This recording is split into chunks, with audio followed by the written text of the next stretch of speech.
Palau de la Música, found in the center of the Barrio Gótico, was built in the beginnings of the 20th century by the prestigious architect Luis Domènech i Montaner, amidst a chaotic industrialization for the Orfeo Català choir.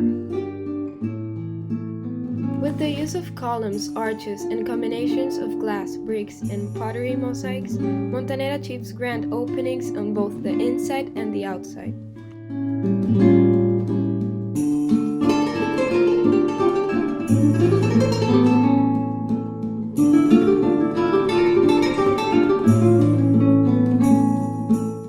Once on the inside, one can access the many different halls of the building.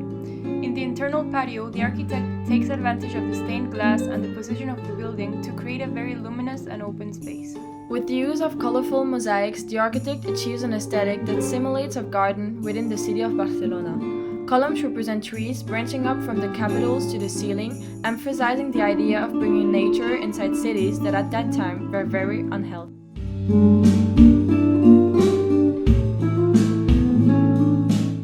The concert hall seats about 2,000 people and is the only auditorium in Europe illuminated during the daylight hours entirely by natural light.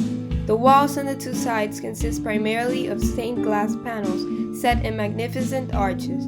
Montaner also created muses to inspire the musicians, full of sculptures and statues over the stage. Overhead is an enormous skylight of stained glass designed by Antoni Rigalt, whose centerpiece is an inverted dome in shades of gold surrounded by blue that suggests the sun and the sky.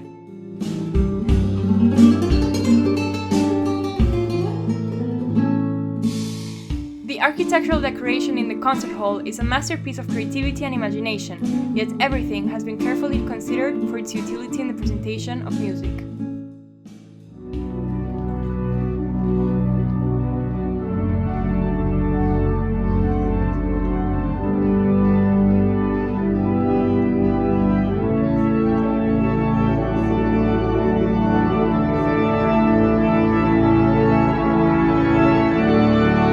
During the beginning of the 80s, the Palau was expanded in order to incorporate new uses such as dressing rooms, a library, and archives.